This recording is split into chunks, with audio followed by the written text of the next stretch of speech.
Welcome to the Outer Realm with Michelle DeRoche and Amelia Pisano. Airing live on the United Public Radio Network, 105.3 FM in New Orleans.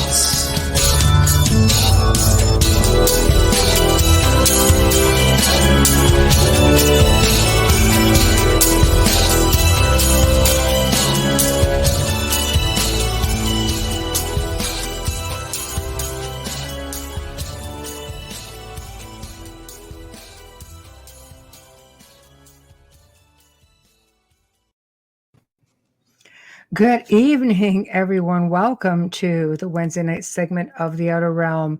Glad you can all make it. It's going to be a great show. We are broadcasting live here on the International Public Radio and United Public Radio Network 105.3 FM from the beautiful city of New Orleans. We are fully sponsored by the amazing folks over at Folgers Coffee. Thank you, Folgers. And Dr. Snick, aka Justin Snicker, for the contribution of his voice and music for our intro and outro. Tonight, we welcome back to the show our friend and guest, Elliott Van Dusen. He's going to be discussing his new book, More Supernatural Encounters from Law Enforcement. He's a whole lot of fun. We just love having Elliott on. And he's going to be coming on, I think, a few minutes late just because he's doing another show. Popular guy. Yes, he is.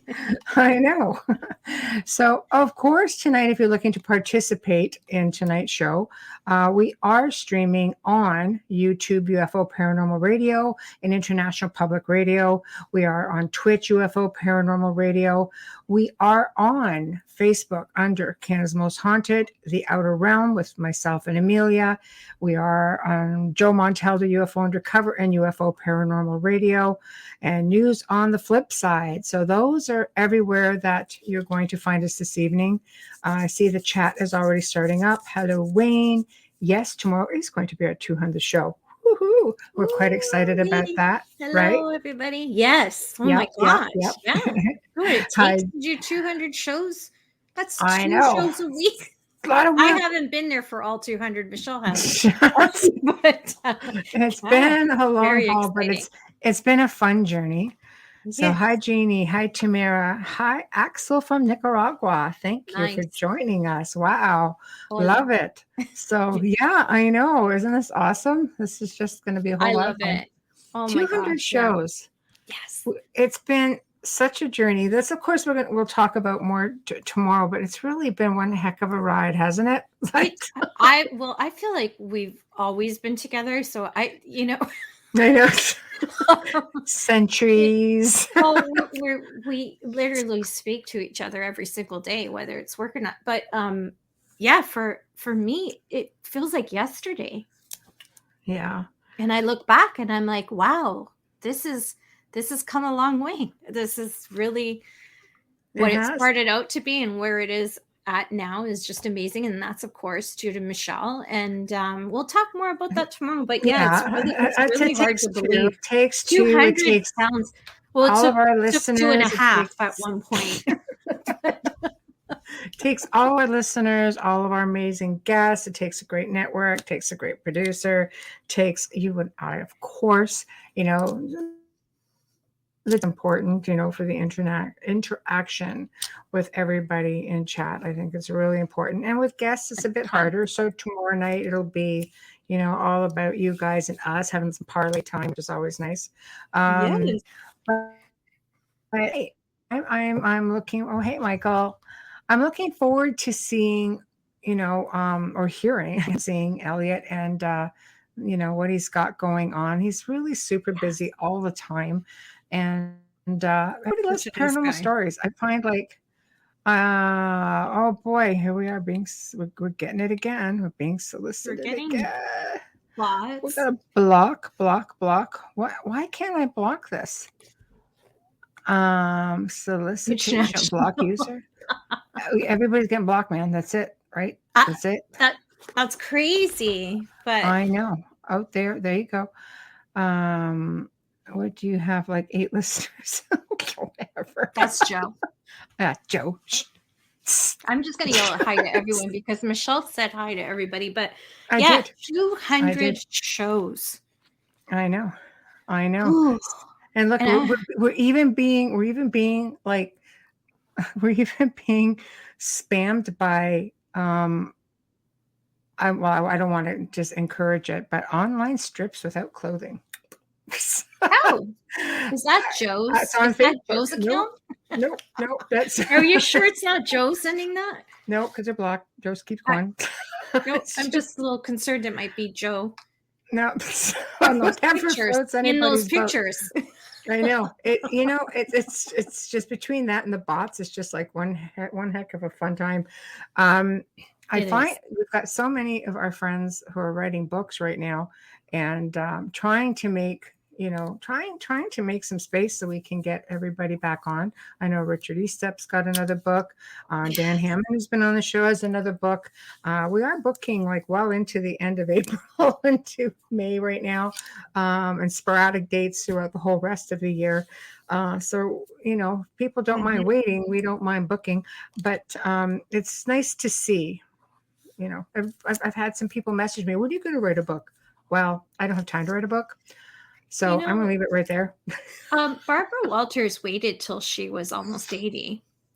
And she said, I haven't finished living yet, so why would I write it? And it's a lot. And no, Wayne, you did not write anything bad. Your books are all amazing. You got give Wayne a give him a plug. That's crazy. His books are so amazing, you can't put them down. And there's nothing out there like what he has written. No. Tell everybody about Wayne's books and how they can get them. Wayne's been on the show before, and he's got a series of books called The Vampire Tales, and it's all historical fiction about vampires, of course. And I have to say, I'm a little prejudiced because I like the prequel, which is book 4, which is my complete favorite, and because I like Templars, I like medieval times, I like and it was all places that I'd already been to. Yeah, it was hard to put down. I know. So, so it was a lot of fun because as he was writing, I sort of got a lot of the inside scoop, and I was able to say, well, this is what this place looks like, or this is what this place looks like, and this is what you should, consider, and blah, blah, blah, blah, blah, blah, blah. So it was a lot of fun. But yeah. But it's a great book, and it's not my thing. It's historically correct. It is. Oh, it is, because he's like very, very thorough. Okay, I'm going to send this to And for those of you who didn't see that show, you can find it in archive, but audio only, I believe. Yeah. What you don't know is that Wayne actually sat outside in the middle of winter in Niagara Falls, which is freaking freezing is all I'm going to say. And he actually experienced the cold, so he was able to write, because when you read his book, now I've read the 4th one first because I was told to read that one first. Well, the first one is being redone. My God, is it ever amazing? And when you just write off from the first paragraph, Wayne just sucks you right in, and he that's perfect timing. He sucks you right into the story, and it has everything in it, and you can feel everything that he is seeing, and you experience it with every word. Right. So well written. He just lays it out for you right in front of you. The whole magic, the whole fantasy, the history, everything is just right there. You're breathing it, smelling it, living it. And it's a great, and as Amelia's talking about it, we're actually being spammed by like a XXX something or other. Yeah. And there is a little bit of XXX in there. Not too smut bomb. That's right. Yes, Wayne. You were smut bomb. Yeah. There's no smut in the book. Oh my word! No smut. The book is really smut. No, really good. But YouTube was just smut bombed right in the process of talking about this. And so I've noticed our guest has joined us. Do you want to go with the? Yes. Our guest tonight. I read his book today that he sent us. Yes. Our guest tonight has a degree in criminology. Forgive me because I'm reading it off of here. I don't have my whiteboard. Has a degree in criminology, completed 15 years of service with the Royal Canadian Mounted Police. Thank you again for your service, sir. the director of paranormal phenomena research and investigation. He has earned a diploma and a doctorate in parapsychology, and he is the author of the 2 books, Evil in Exeter and Supernatural Encounters, True Paranormal Accounts from Law Enforcement. That's this one right here. Please welcome Elliott Van Dusen to our show. Hello. How are you? Hello. I wasn't sure if I'm supposed to call you doctor or not. Last time you said, "Oh, I'm dropping it," and I'm like, but I had to make sure everybody knows that you have a doctorate because that's important. Elliott's fine. That's a degree. I still love that picture behind you. Elliott's fine. Yes, and now I've got my 2 of my 3 book covers behind me now too. Nice. So. Yeah, and I've got it right here. I read it today. Good. I actually read it today. I started reading yesterday. This is the second third. book. Third. Third. I'm missing one of your books in your bio. That is the so my first book was Evil in Exeter, which was about the haunted house in Exeter, and then I wrote Supernatural Encounters, and then I wrote more Supernatural Encounters. Okay, it was missing from the bio. Okay, I'll put that in there. Supernatural. I got it on this. So great. Yeah. So, and I'm going to actually go in and put the banner up. Bum, bum, bum. Dun, dun, dun. See, there we go. How's the weather? I have to ask how's the weather. It's been all right. Yeah, ask Michelle how much snow she got. I've seen it on the news. She sent me pictures. You can't even see her house. I'm like, there's a snow drift that went over the car. It's like, and I'm only 45 minutes away, and you can't see her house. No, or her vehicles. It's terrible. Anyway, how are you? I'm doing great. Yes. And what have you been up to? Aside from writing amazing books. What have I been up to besides writing? Still running paranormal phenomena research investigation. Right. We have a few different investigations on the go right now, Ooh. Which is nice because during COVID it was fairly quiet, but right now we've got 4 on the go. I think right now we've got 1 in New England and then 3 here in Nova Scotia. Wow. We're close to getting that database. I think I've talked about it before. Yes. Online, my business partner that does web development there, Spencer, he is just in the process of getting the Google Maps integrated to what we need it to do, so that we will be able to post any investigations that we've done, any UFO sightings that we think is interesting. We can add it to there, and then the general public can go to our website, and if they've had an experience, they can upload their experience. We'll have an investigator review it for data integrity purposes, and then basically eventually you'll be able to click your home province, like you can click Ontario or Nova Scotia or New York State, and you'll be able to see kind of what's haunted and things like that. So it'll be kind of cool. It'll be a mix of everything. It'll have UFOs, because there are UFO databases out there that I've seen, but this will be not a lot for Canada though. No, not a lot for Canada. You're right. It's mostly U.S., but this will be all paranormal. So it'll be UFOs, ghosts, cryptids, vampires, everything. So vampires, no less. Wow, yes. I like it. That's what I really loved about this is how many Canadian stories. There was a lot.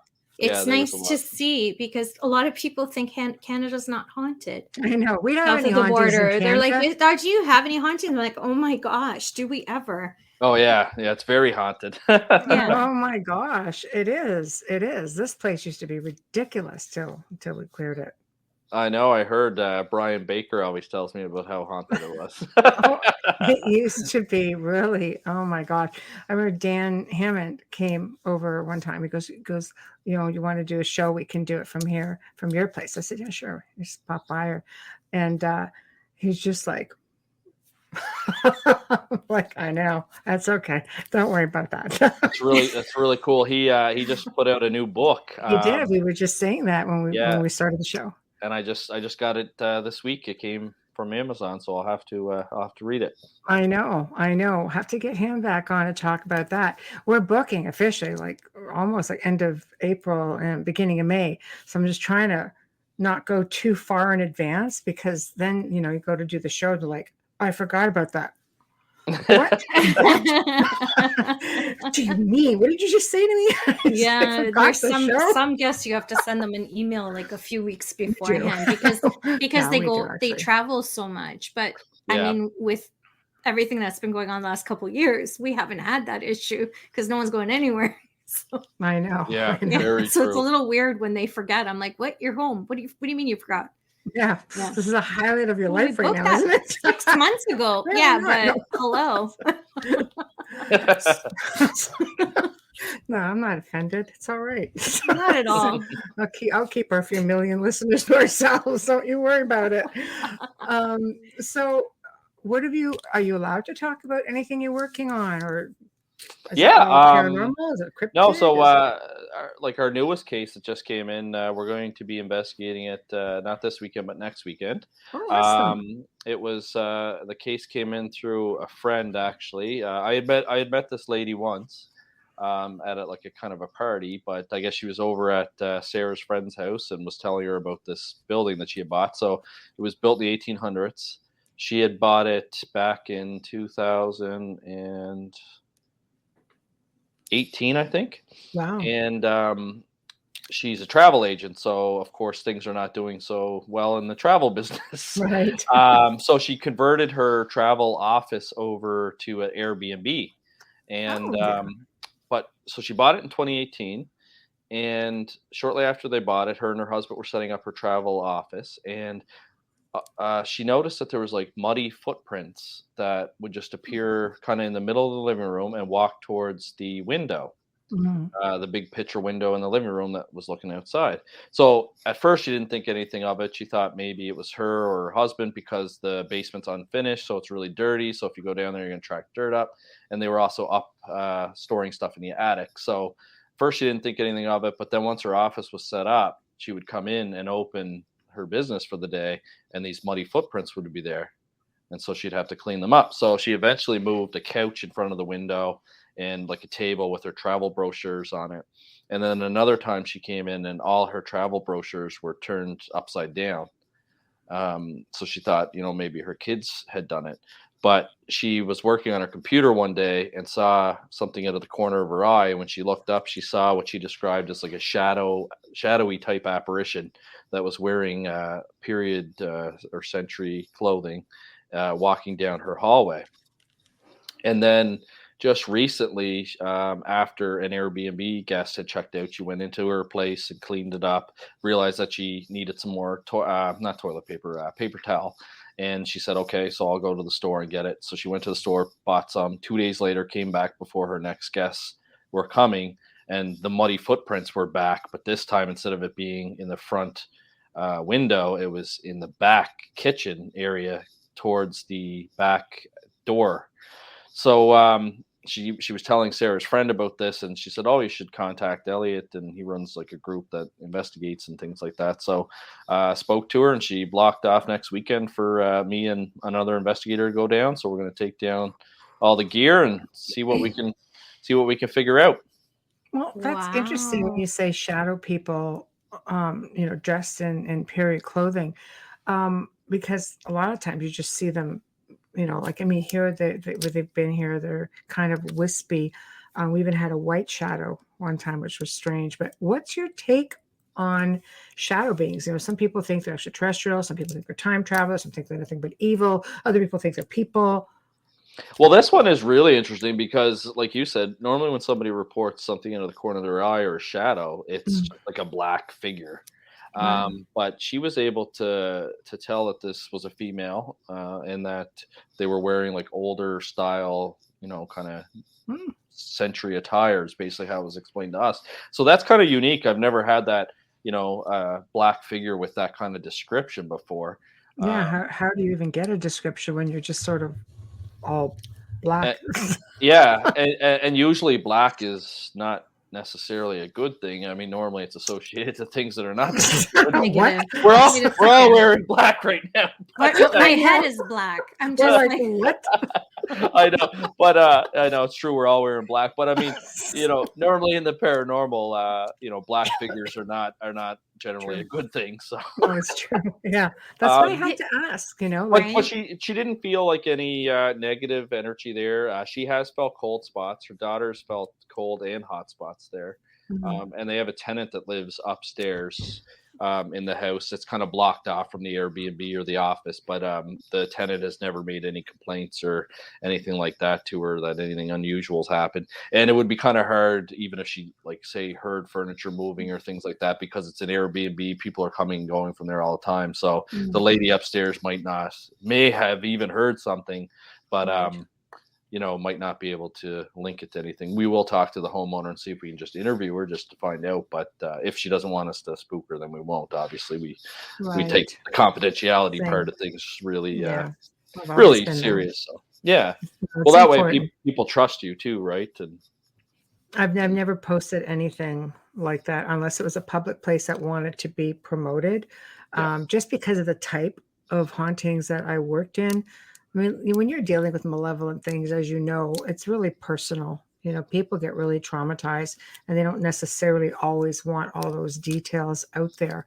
No, they don't even tell their families, a lot of them. That's a difficult thing. Definitely, yeah. Yeah, it can be. So primarily, what do you guys, what have you been coming across? Has it just been pretty malevolent stuff? Is it pretty, because I know it's hard in parapsychology, it's like that whole science mind thing. We've had we've had I wouldn't call it a trend because we only had like 2 cases, but I know last year we had 2 cases of people complaining that there was something keeping them awake. One was a lady from Ontario that claimed she had been sexually assaulted by a ghost several years ago. But now the entity was like keeping her awake at night. She was having very like a lot of difficulty even functioning at her job. And so she reached out to us and we had to improvise because Ontario's outside our area. We do Atlantic Canada. We do the New England states because we have a team down there and a team here. But because it was COVID, it was slow and she seemed desperate for help. We decided to help her. So we had to think outside the box here. And so what we did is we ended up with PPRI, I have a subscription to Zoom. So what we would do is every night we would send a Zoom link to her and she had an iPad and she would set the iPad up and we would record her. Great idea. I was just going to say, that's brilliant. Yeah. And then she must have felt better knowing that you were watching. Well, right? that's the thing. So for 3 nights we filmed her and there was nothing. You could tell she was like kind of tossing and turning in bed, but she didn't report anything. She said normally there's a sensation of somebody like sitting on the bed or whatever. But those 3 nights she had nothing. So we kind of went back to the drawing board and I talked to my business partner there, Spencer, and he said, well, let's do 3 more nights. She's claiming this happens quite frequently. So what's the chances that nothing happens 6 nights out of 30 days? So we did another 3 days and again, nothing. And the problem just kind of resolved on its own. It's almost like you guys said, like the feeling that she knows somebody's watching her and kind of like protection kind of feel. Mindset. She hasn't had anything else happen. There was one point. So when we did the 3 nights, there's a bit of a break and she reported for like a week. Everything was fine, but then things started to happen again. So then that's when we did the other 3 nights. But since then, what is it now? Mid-January. So this was beginning of November. I touched base with her and said like, I'll keep your file open until end of November. I'll touch base with you in 30 days. And I touched base with her in 30 days and everything's been fine. And then she said, if something happens again, can I contact you guys? I said, absolutely. And I haven't heard from her since. So it's almost like that situation kind of resolved itself. So like it's a mindset thing. Do you think maybe she was throwing energy? Could have been, or it could have been the anxiety. Like if she was attacked in her sleep from before, you would have great anxiety going to sleep. Which brings us to this question here. Amelia, do you want to take Yes, Chris asked, do you think the heightened stress people are under is causing more paranormal issues? Just for those who aren't watching and are just listening. Yeah, no, absolutely. I think that it can for sure. Yeah. No, I mean, stress has been linked to RSPK or recurrent spontaneous psychokinesis in poltergeist cases. So I definitely think that, this that could have been something that was happening. I mean, we didn't, I had to watch the video, the mundane video of her sleeping for 6-7 hours, but there was nothing unusual in the video or anything like that. Even one night she said, I think maybe the iPod or the iPad might have moved a little bit, like from her recollection, but when I watched the video, nothing happened. So and then she's been fine ever since. So that's great. Yeah, it's difficult times. I think when you have people who are not just stressed, but anxiety, depression. I mean, let's face it, people are being cooped up. People are I think, at the end of their rope, or they're scared, or there's all kinds of things, mixed emotions going on right now all over the world. I mean, the amount of people who contact us is just mind-blowing. So it's, not always like that. So the last 2 years have been really, really funny, so it is really difficult, because it's not easy to say to somebody you're projecting energy. It is psychokinesis. You have to try to be delicate. I'll usually send a link and say, do you see anything in here that's a little familiar? Maybe, it's delicate. It's easier for them to accept that there's something malevolent going on in their house than it is for them to think that they're powerful enough to project that kind of energy. Yeah, and I've had cases like that where you've suggested the RSPK theory, and it doesn't go over well. But I actually did suggest that to her, and I actually sent her some information on a case that Lloyd Auerbach had investigated. It was called the Choking Ghost case, but it was basically a lady, former police officer, retired. She had been sexually abused growing up by her dad. And she was undergoing some trauma therapy at the time, and she was divorced in a 1-bedroom apartment, living with her mother. Her son came to visit her, teenage son, and there was no space for him to sleep, so they shared a bed together, and that kind of brought on like this unresolved trauma that she was dealing with, which started causing some poltergeist activity.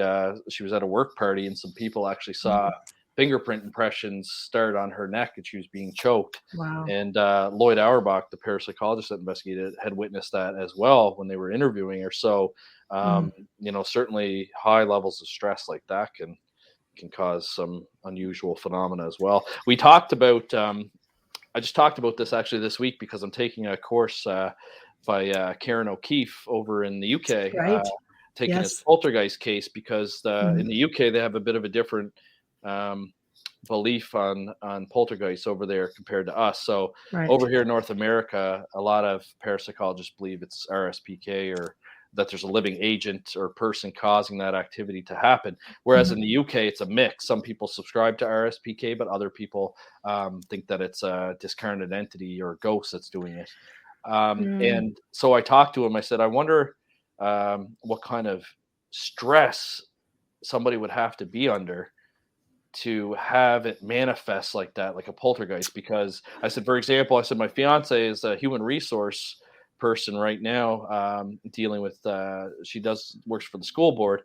And so the teachers are really stressed out right now, because it's going from classroom and online learning back to classroom. Wow. Yes. And so, it's causing a lot of stress, a lot of anxiety. So she's on the disability management kind of team. And, I said, she's really stressed out right now. And I said, 2 days out of the week she works at home.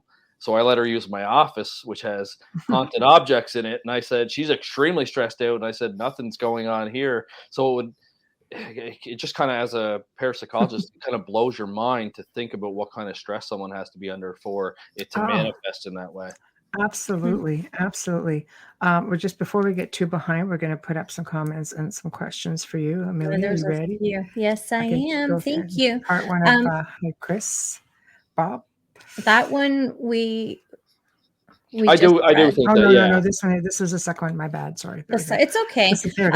His second part to the question: do you feel spirits are more attracted to certain people?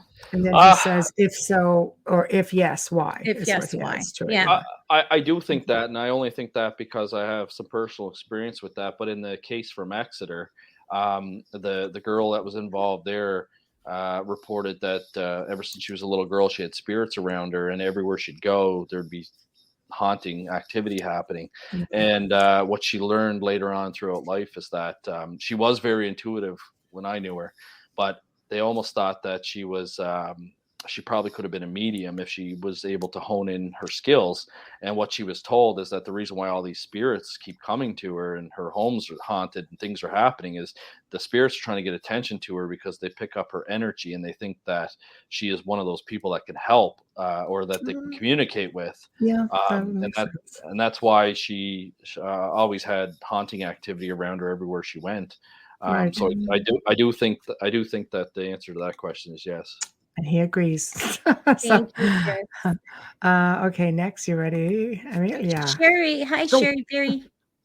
Attacks can come from associated people with attachments, and those people Elliott. are in denial.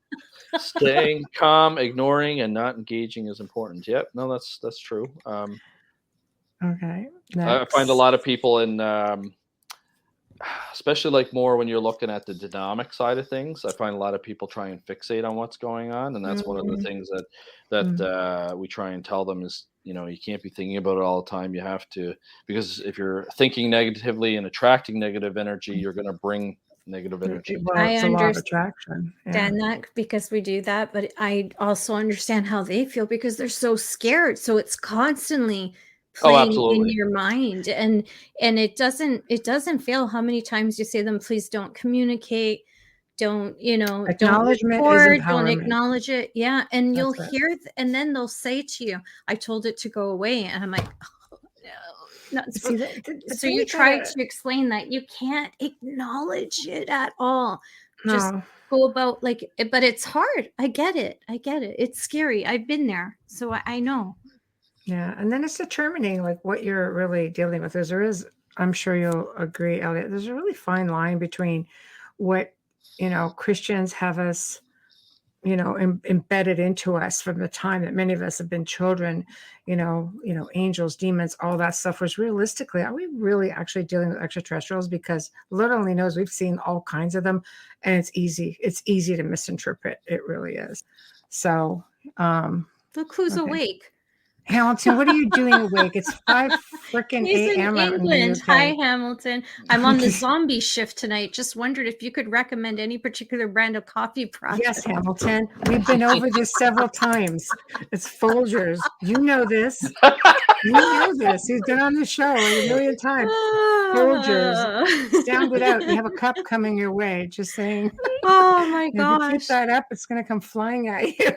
That's awesome. Sarah and I still drink. I told you last time I was on the show, we drink. That's what we drink is Folgers, and yeah, we have it every morning. There we go. See, Folgers. There we go. If you want a really, really amazing dessert to do with their instant roast, you can mix it with really, really cold water and sugar, and you beat it, and it comes out like a cream. So it's like a coffee dessert. Yes. Oh, see, you have to use the instant one. More Folgers fun. Yeah. All right, here's one. Oh, hey, Dawn. Thank you for tuning in. Hamilton, I'll be back to you in a minute. So this is going back to talking about where you had the Zoom and you were checking in on her. I think that's what Dawn is making reference to. Yeah, no, and that makes sense for sure. You know, because if we believe that's a discarnate entity, then they have some sort of intelligence to them. And you know, when they want to be known, they'll make themselves known, and when they don't want to be known, they'll go into hiding. Certainly the house in Exeter that I was in, it was extremely haunted. There was a lot of activity that would always happen, but there were periods where it would go through a lull. It would there'd be like 2 weeks and there wouldn't be anything. And I don't know if that's because they need to kind of recharge their spiritual batteries, for a lack of better words, or, you know, if they had their fun and they're laying low for a while. There's still lots of things that we don't understand about human consciousness once it moves on from our clinical bodies here. Well, if they don't want you there too, I find they'll go really quiet, thinking, well, if we don't do anything, maybe they'll just leave and not come back. Yeah, or in my book, Amelia probably read the story there today, but there was the police officer that kept getting the calls from the abandoned house. Yes. And when he would walk up to the house, you would get that feeling like you didn't belong there. And he ended up meeting a psychic or a medium on Reddit that was very accurate. She he never told her where the location was. But she knew there was a corner store nearby, and she knew like the layout of the house and like things like that really impressed the police officer. And she was able to gain that basically there was a spirit there that didn't want anyone to come there, so he would give that feeling that you weren't welcome there.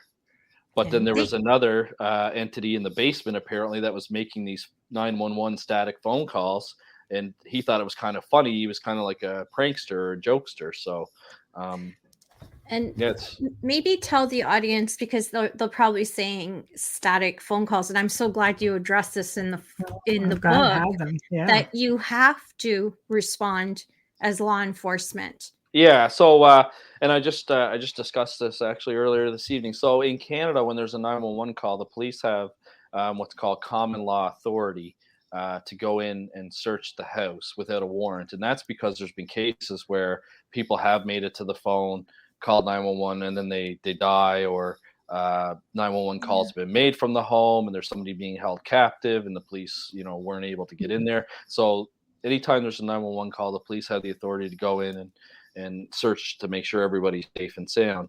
And sometimes though, during bad weather and things like that, you can get what we call static 911 calls. So that's when a 911 call comes into a dispatcher and all I can hear on the other end of the phone is like crackling or static. And that's what was happening in this one house that this police officer was telling me about. They would constantly get these 911 static calls, but there was no phone. Actually, there was a phone in the house. He sent a picture of it. I think it's in the book. But it was like in a pile of junk, disconnected, sitting on the floor. So there was a phone in the house, but it had no power to it, no phone line to it. It's really creepy. Very much for sending this book. You are so kind. I really enjoyed it. And I don't want to give away all the stories because I think people need to get the book. You need to list. You need to read them in the dark. That's what I hear. Everyone. Oh, what I love about it is you can go back to it because there's so many cases. But the one that I loved, that I found like the shivery one down my spine, was the funeral home. Yes.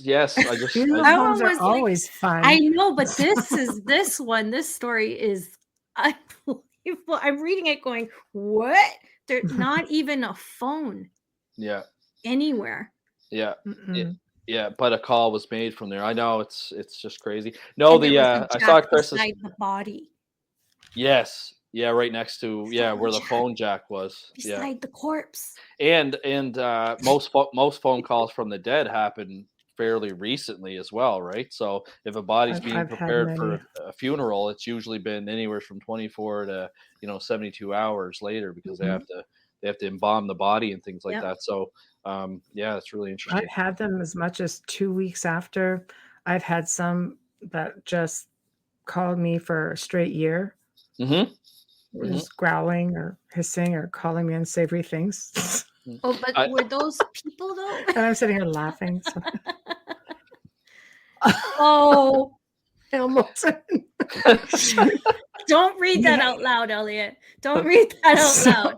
We're talking about a specific beer beverage when someone was on. And I made the comment that you're reading. So I said, you need to drink. And I recommended something else. And he sent me a picture saying, this is not the, I went, there we go. So that's what so if you're listening and you're not watching, sorry, we can't. No, not everybody has that stuff on air, Hamilton. I got told off. Yes, you did. Don't ever go for the American stuff. We love it, the American, but no. We love you Americans. We just don't like your beer. So, you guys are great. He's making reference to. There's a reason why Buffalo they cross over to Canada to buy beer. It's true. It's true. We do have some good stuff. I did, however, recommend a Belgian one. Because we won't go there because they don't pay for our airtime either. But a certain somebody gets on it and flashes it around. It's like face palm. So oh my gosh. So I think the phone calls are very interesting, and I do think it would muster up a whole lot of energy to do it. Have you ever gotten calls? Because again, I think it's happened to me one time from a phone number that just doesn't exist. No, I can't say I've had anything unusual. I mean, especially in today's technology, I know, spammers can clone phone numbers. There was a scam going around here in Nova Scotia where the scammers had cloned an RCMP detachment phone number and were Wow. scamming people out of money and things like that. So I guess in today's world, you have to be careful with stuff like that.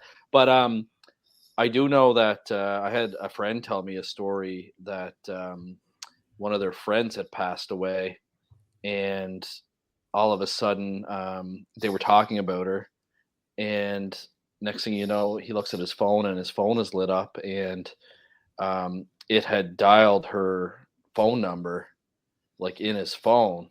So I don't know if like maybe Siri or one of those artificial intelligence had kicked in and kind of heard the name and Right. then tried to dial it. But Right. yeah, he was very spooked because they were talking about her like in good taste, like saying that they missed her and it's unfortunate she passed away and stuff like that. And then all of a sudden his phone had tried calling her on its own. Right. So Right. yeah. It's Yeah. creepy enough when you're discussing something and all of a sudden these ads pop up all over your social media to buy it here. But I can't imagine having that conversation of a loved one or a friend that had passed. And then that's terrible. Mm. That's Don McDonald is asking, what do you think of remote viewing and remote clearings? I like remote viewing. I think it's very fascinating. We did an exercise in one of the courses I took from the Ryan Education Center where Lloyd Auerbach set up a date and a time of when we were to do this remote viewing session.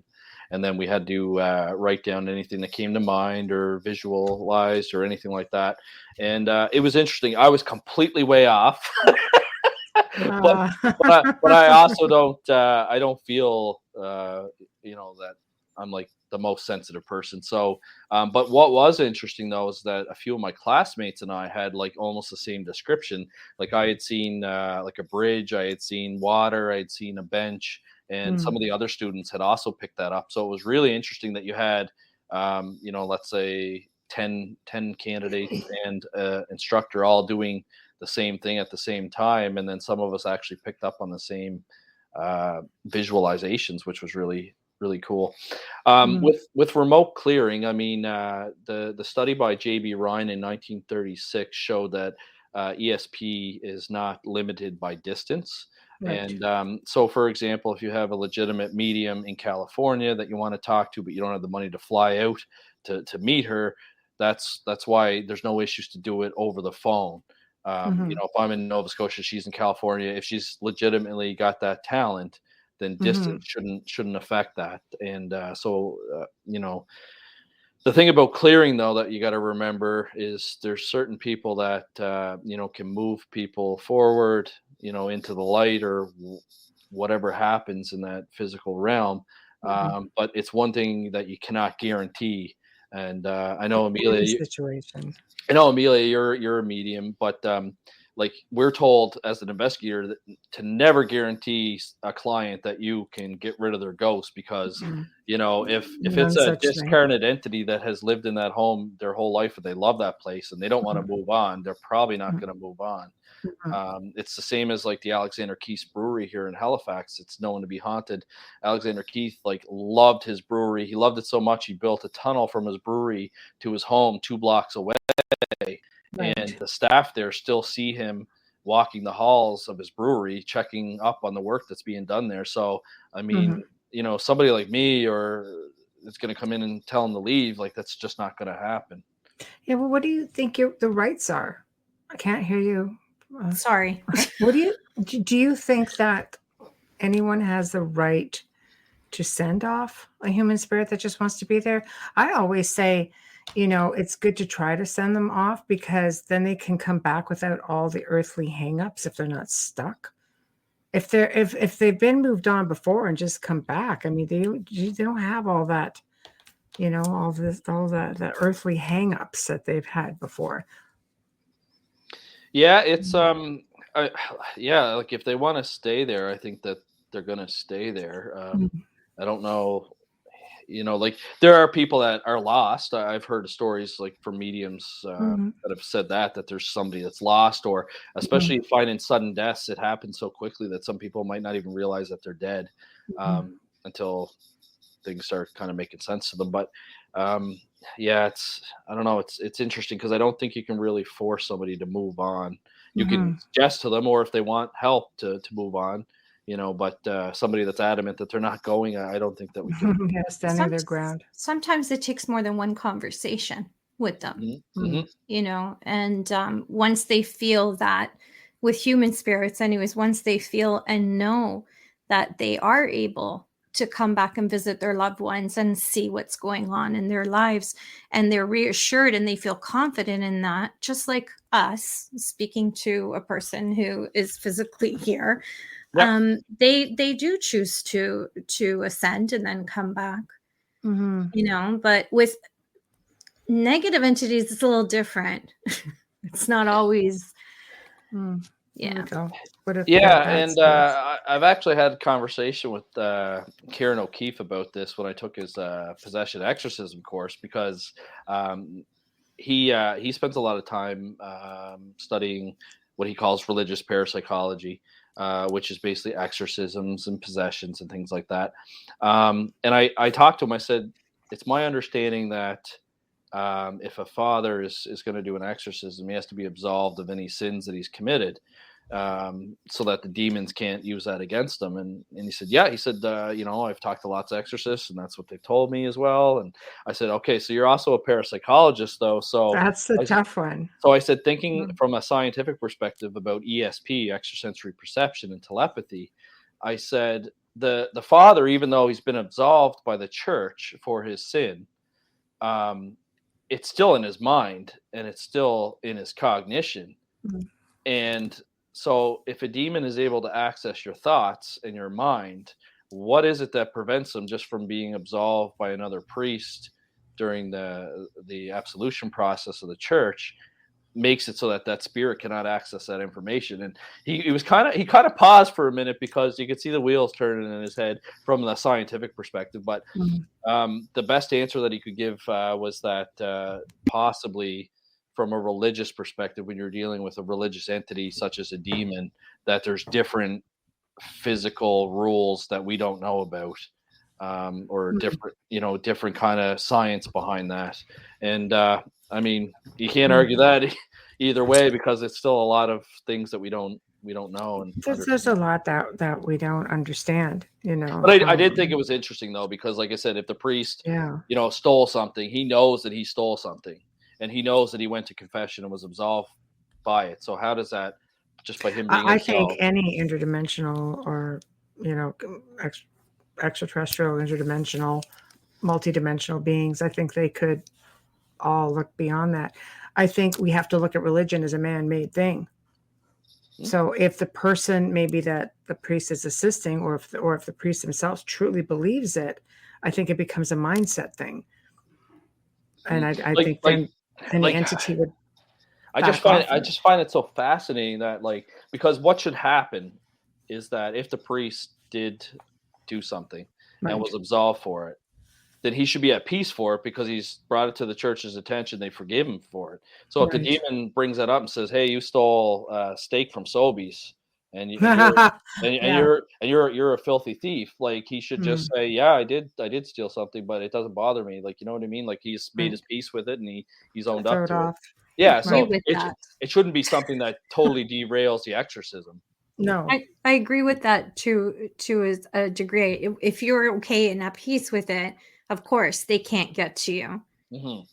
Because the whole thought behind that is that they'll bring up stuff to discredit you and throw off the exorcism. So I remember the first investigation that Michelle took me on. I won't talk about where or who, of course, but I remember her saying to me before we went in, "Now be careful, because if there is something here, I'm just warning you that they will throw things out there. Doesn't matter about your past." And it doesn't matter what. I'm like, yeah, I'm good. Don't worry. That's true. Yeah. I mean, fine. If you don't want it out there, man. Yeah. I'm like, no, I'm good. Like you say, don't think about it. It's like, no, whatever. Anything that crosses your mind will come out if you have that fear. Yeah. It kind of reminds me of the scene with Ray when he thinks about the Stay Puft Marshmallow Man. That's right. I want me one of those. Okay, Sherry. So Sherry's asking, thank you. Do you feel that with the onset of cell phones, Wi-Fi, etc., that spirits, demonics, etc., ETs, sorry, I'm saying etc., ETs, sorry, glasses, Sherry, forgive me, have an easier time of coming into the physical dimension? Seems like it is a paranormal pandemic unfolding. I love the way you wrote that, Sherry. That's certainly interesting. I mean, technology has certainly changed, the way that we investigate. I know that there's certain tools that have become helpful. For example, we know carbon monoxide can cause people to experience haunting characteristics. So last year, I purchased a gas detector for our organization to bring with us on investigations. I've always used that's smart detectors. Yeah, because there was 2 cases. There was one in the 1920s or 30s where a family was experiencing a haunting, and they found out that the furnace was giving off excessive amounts of carbon monoxide. Once they had it fixed, the haunting disappeared.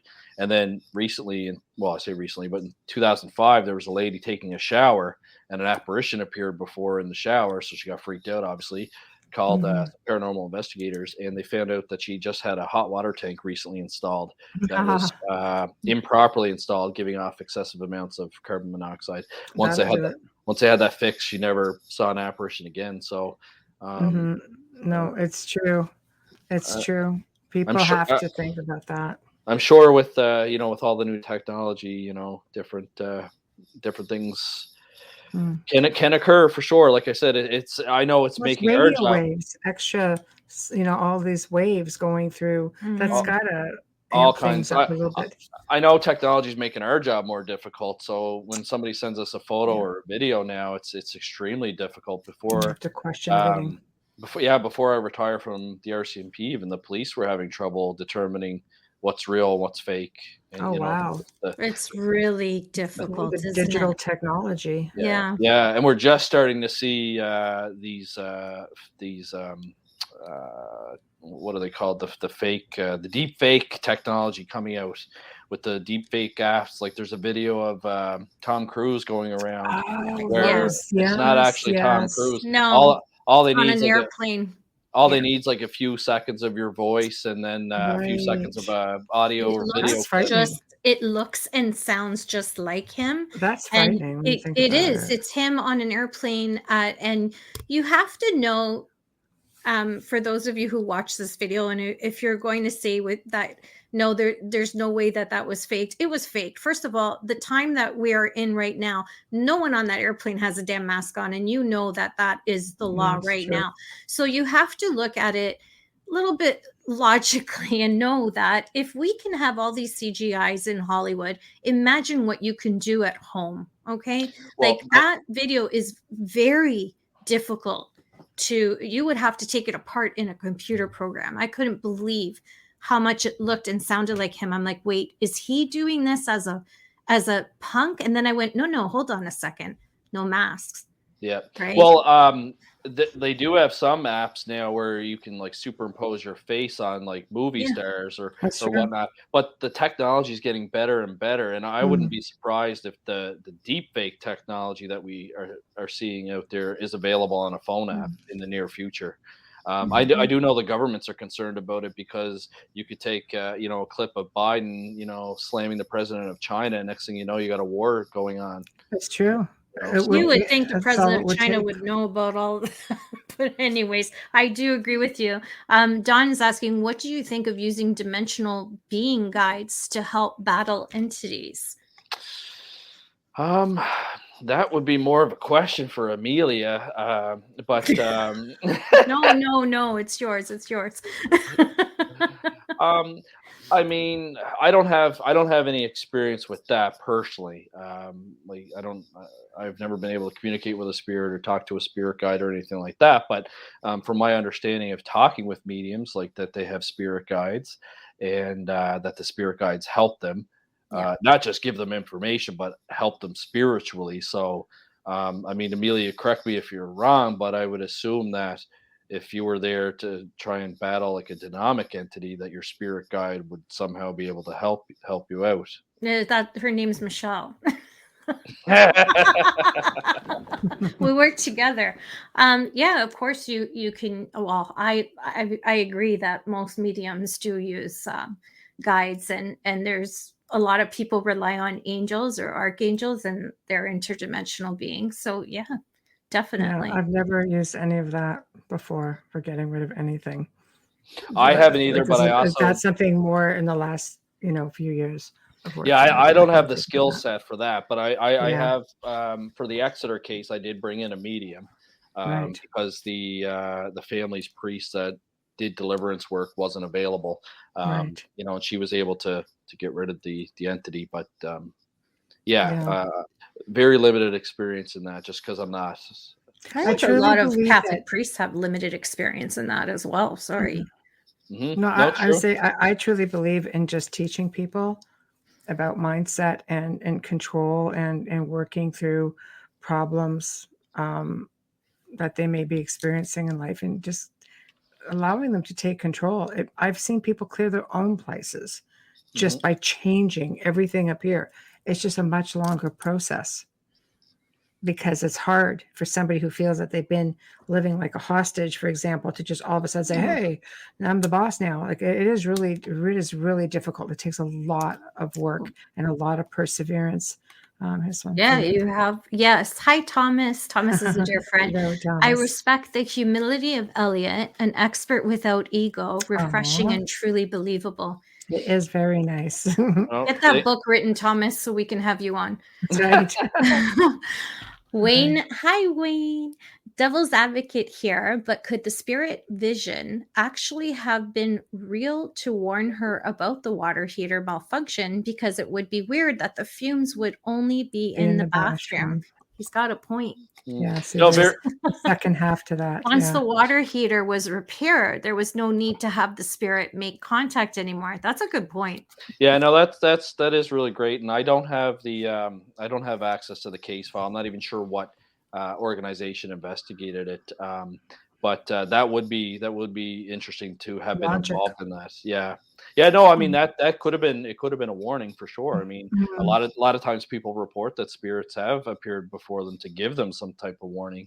You know. Yeah, but I do agree. I've used carbon monoxide detectors for as long as I can remember from their primitive stages. I'm sure they're not, a little bit more elaborate now, but it is true. You people don't realize you can hallucinate, see, and hear all kinds of things. Yeah, and like for example, like the EMF readers, the electromagnetic field radiation detectors. I've used them in it was a legitimate haunted house. We had pennies materialize, and one of my investigators saw an apparition. But there was also we found unshielded wires in the home because the home was built in the 1800s. So I mean that. So we told I was just going to say that. So we told the family, because they might want to get that fixed because it could catch fire and something serious could happen. But, sometimes the tools help us detect other things.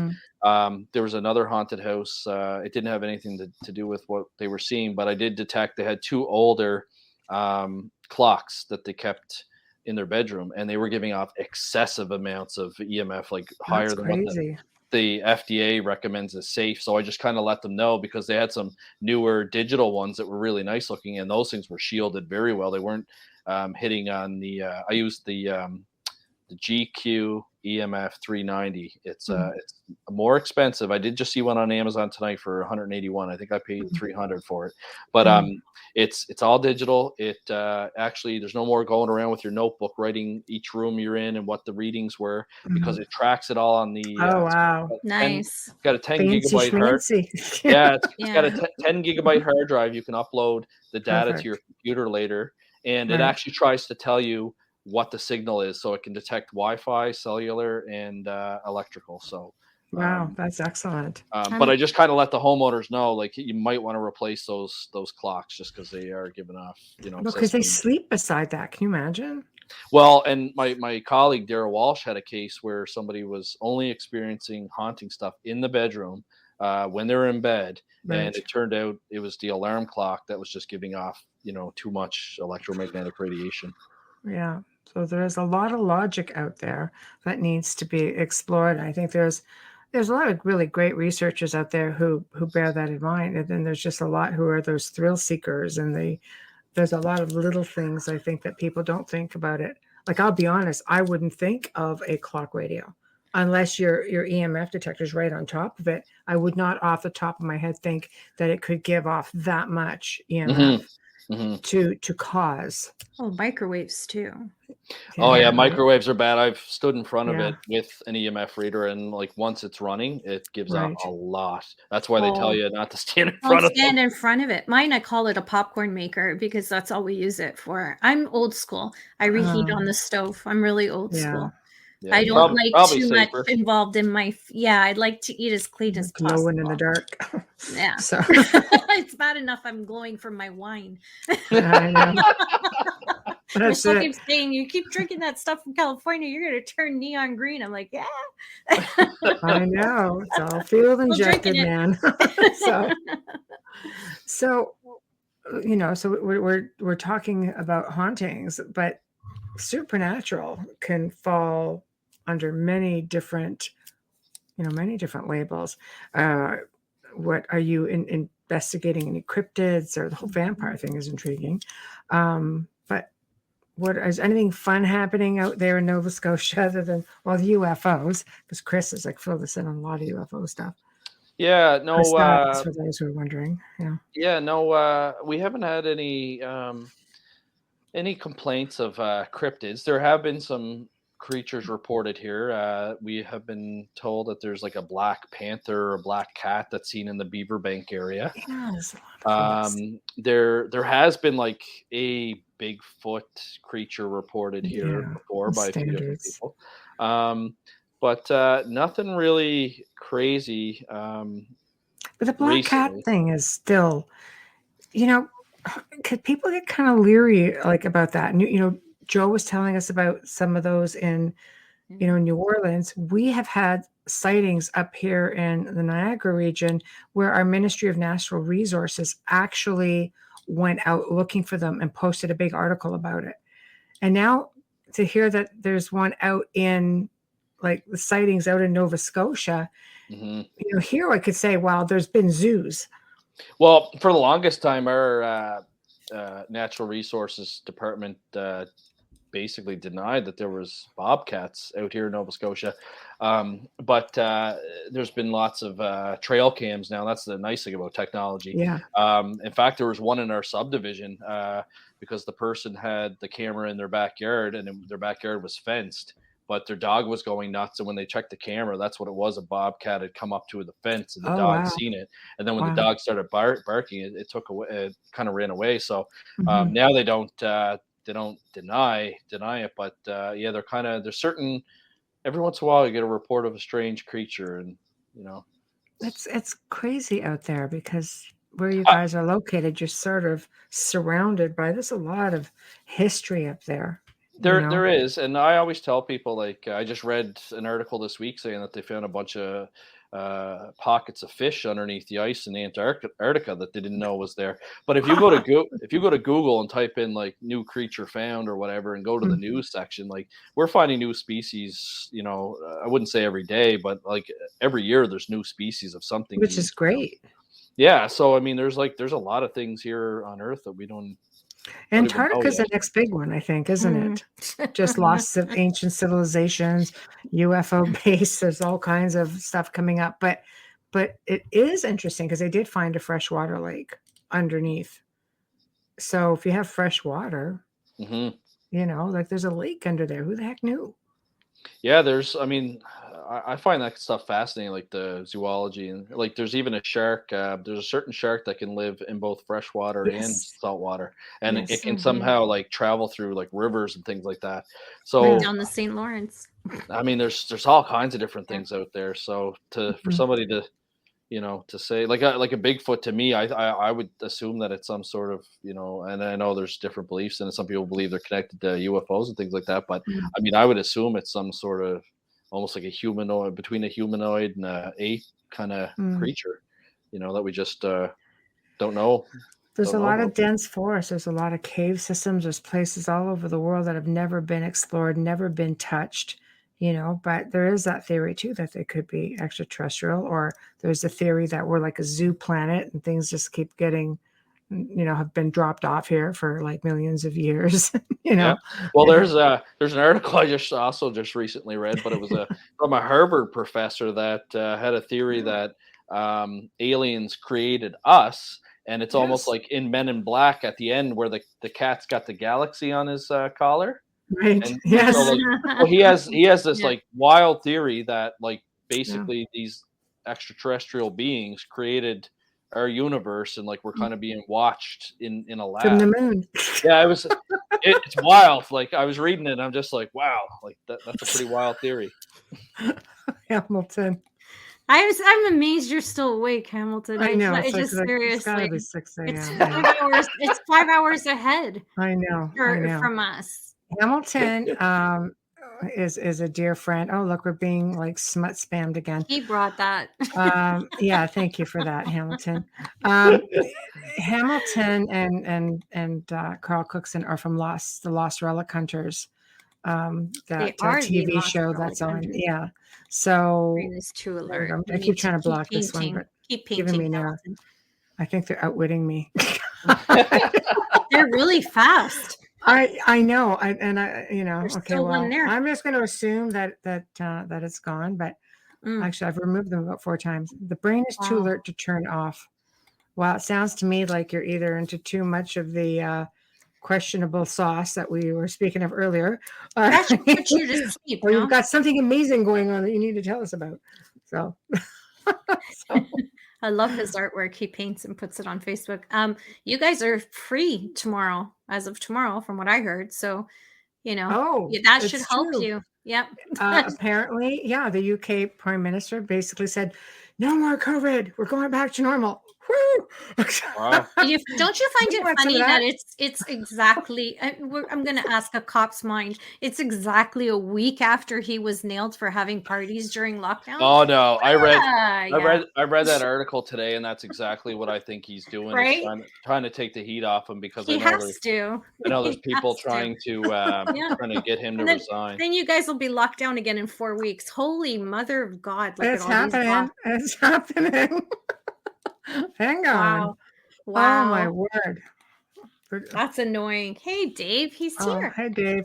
Oh my God. Tomorrow is the first day of Aquarius. That's what's going on. That's why you're awake, Hamilton, because it's already tomorrow there.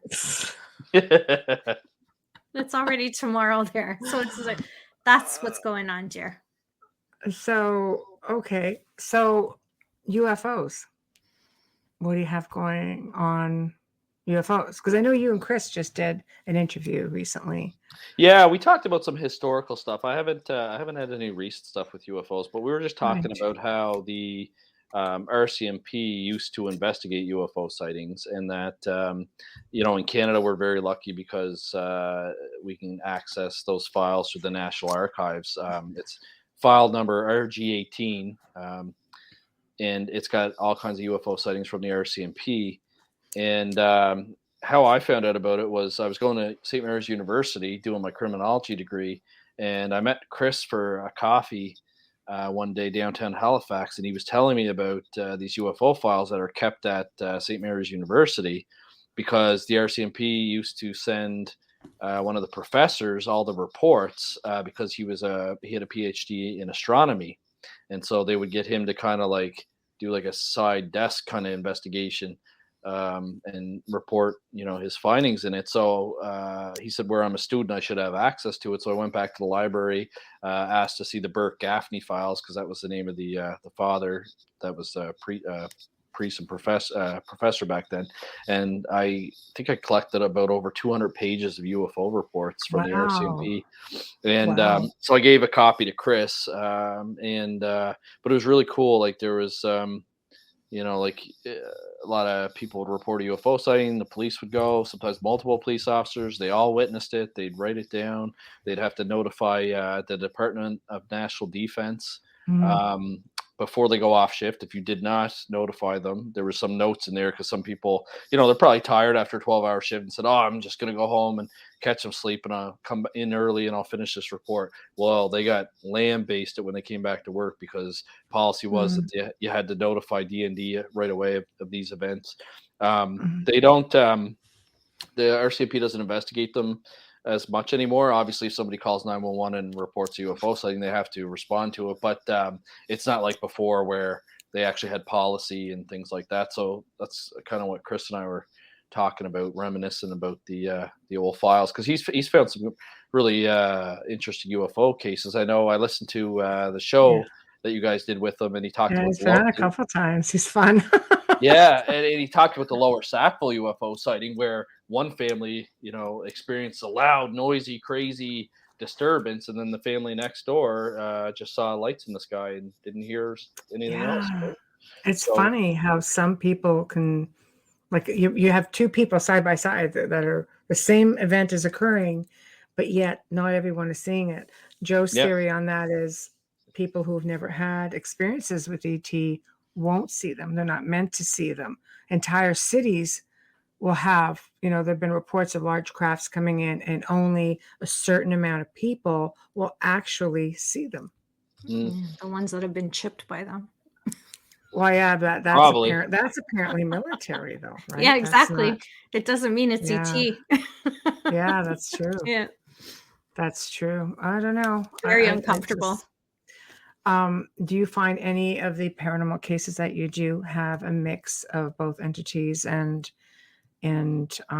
extraterrestrials? Because I bet you at least 50% of the stuff I've done throughout my last, couple of decades, at least half of them have also reported sightings of ETs. Greys, mostly Canadians.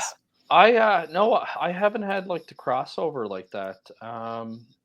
In fact, I haven't even really been contacted by too many alien abductees. I know Chris has been working with one in Nova Scotia, and I believe that they found some sort of what he called an alien artifact in her body.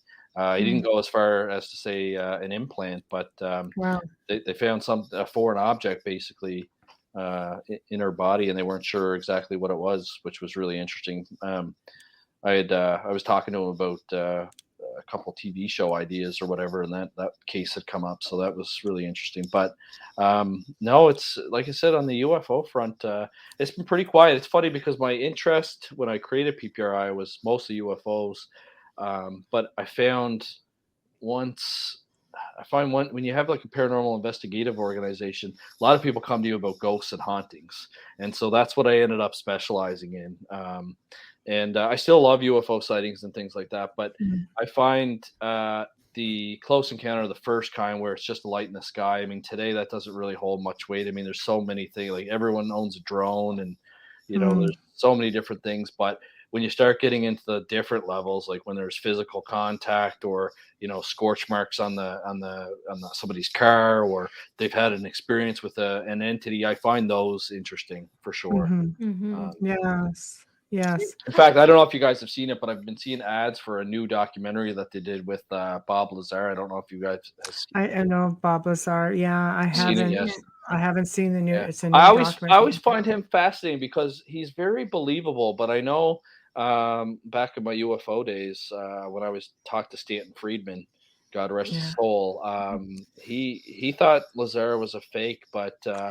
Some people do. But the one interesting thing them heavy words, Elliott. No, it's true though. Like I find him very believable myself, and I know he was talking about, was it Element 116, and this is years ago when he first started to do like the public thing, because when he first started with the public, he would shield his face, and his face would be blacked out because he was worried about his security and stuff like that. But he talked about Element 116, which is now actually part of the periodical chart. So I did find that really interesting. You know what I mean? Like there's a few things that he said that are interesting. I do think it's weird that you can't find any record of him going to MIT. I mean, I know that I've worked for the government, and they're kind of they're kind of sloppy, so I can't see I them. work for them too, probably in 2 different levels. So I can't see them being able to delete absolutely everything to show that he never went there. You know what I mean? Like there's got to be somebody that would remember him going there, but I don't know. It's a interesting mystery, but I'll have to watch that new documentary. I think it's Dolly is a contactee, abductee, experiencer. 115. I was close. I was off by close. You were close. Yeah. Yes. Yeah. I mean, I do find that world fascinating. One thing I do want to do is I want to visit Area 51, like the outskirts. So obviously, I don't want to get shot, but I've seen videos on YouTube where like people have gone to the front entrance and to the back entrance, and it's really like I just want to do that just to get a picture. I think they've extended that even closer to the roadway, because basically what you want to do is go camping. If you think that the government can cover anything, any sighting, or keep you from seeing anything, what makes you think you'll be able to see anything at Area 51? I'd imagine that's the place where they're cloaking it all. Well, even over the years, they keep extending, and you're right. I haven't checked out like the recent boundaries, but you know, they keep, especially after that raid Area 51 thing that was going on. You know, they just keep expanding their area, so you can't even get close to it. But there used to be a spot, I guess, you could go up to a mountaintop and almost like see into Area 51. But I know since then they've purchased all that land. But yeah, they watch everything now too. Especially after the pandemic started. Randomly showing up. Do we want to do a quick station ID before we get to the next picture? And then we'll get to Sherry's question. You are listening to The Outer Realm with Michelle DeRoche and Amelia Pisano. And our guest tonight is Elliott Van Dusen, Dr. Elliott. We are live.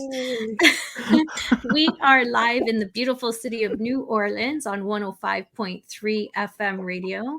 And we are streaming on International Public Radio, United UFO Paranormal. I don't know. Where are we? UFO Public Radio. I don't know. I just really UFO Gods and Extraterrestrials Radio. I get that one, but we're never on it. No, it's true. I'm like that. Tongue-tied. You're tongue-tied. Yes, I am tongue-tied. Our sponsors are great, amazing sponsors. Folgers Coffee have been with us. Hear that, Hamilton? What is it? Hamilton. What is this? It's gone quiet. It isn't Moose. This is great coffee. And don't forget what I said about the instant coffee. You can make dessert with that. It comes out amazing. So we want to say thank you to Folgers for sponsoring us from the beginning. And we hope that we have a long relationship with you. And we appreciate all that you do for us. Honestly, we couldn't do this without you. Thank you. And we'd like to thank, Folgers. Yes, Hamilton. We'd like to thank Dr. Snick, the sonic surgeon, Justin Snicker, for our intro and outro, which was composed by him. He is an award-winning composer, and you can find his music on Amazon and Bandcamp, and you can also find him on social media, Facebook and Instagram. Thank you, Justin. Thank you. All right, Sherry, here we go. Sherry Elliott, what do you think about Skinwalker Ranch? Skinwalker Ranch. You know what? I'm going to be honest with you. I've heard of it. I have not seen any of the documentaries or anything. Neither have I. That's a big one in the paranormal. I'm like amazed. Nope, I honestly haven't. But you know what? I'm actually embarrassed to say too, but I just recently found out about the skull experiment from over in the UK. What? And are you serious? I'm serious. How are you living in England and you don't know about skull? That's like paranormal 101, man. Especially parapsychology. I know. I know. That's the thing. I've been studying this for like 25 years, and I just recently found out about the skull experiment, watched a documentary, and wow, mind blown, right? Yeah, like a lot of really cool stuff. The one thing that stands out about the documentary was the guy in Italy that could communicate with spirits through the radio, and they actually took out the radio transmitter, thinking that it might be interference or a fraud or something like that. But they actually took the transmitter out of the radio, and voices were still coming through the radio. That's, to me, that's just like amazing. I know. It defies everything. Oh, absolutely. Like it was such an amazing group of people. The concept, like everything was just so incredible. It's just, And even parapsychology is kind of like going, okay, we almost have to give it to them. Well, it's interesting because I don't trust things on TV, and Yeah. rightfully so, because Daryl and I, we were looking at doing a television show Right. about investigating old cases, so like Enfield poltergeist, but using new technology and science that exists today to Right. kind of re-examine old cases. And we Right. were told by a network I that love it.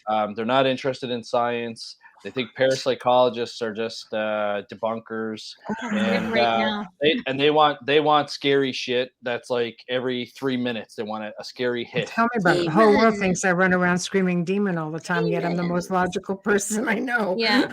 Yeah, and I was just like, I can't I even know. believe it. So like basically they give us a list of what they want, and I told the producer that we've been working with, I said, this is impossible to produce unless we either A, fake it, or B, you reapply as a drama TV series, because Mhm. what they want is just not realistic. Maybe you need a No. different producer, if you're working with the right producers. They have a formula. That's the problem. And the formula is outdated. And I shouldn't Mm, say that because I've worked with a lot of producers, but the formula is outdated and it's always the same thing. And then all of a sudden it changes. And then it'll be like that for about 3 years. And then yeah. it's just Well, right now, afraid to get demons are into anything sexy. new. Yeah, like right now, demons are sexy on TV. Like everyone wants things to For be the last Well, 10, yeah, and then 15 you've got the years. series Lucifer, and you've got all these It's everything. things right now on streaming. It's It's just just unbelievable. I don't watch any of it But though. it's the paranormal. That's what it is. It's trying to say, like I said, I always say, I'll give you 5 answers that are logical and probable, but could it be the D word? Mhm. Maybe. Say it. I loved paranormal Okay. television like 10 It's years always- ago. It's Yeah, always the the same original answer. the original But shows. yeah, like when Michelle did, Paranormal Survivor, A Haunting. Those I those like are the people's programs that I stories, love. I do too. but as soon as I they bring don't in like us the investigations. experts, which Mhm. don't exist Yeah. in that field, right? That's when it changes. And I feel sometimes it takes away from the credibility of I'll never film again. but it takes away from the credibility of the stories. Mhm.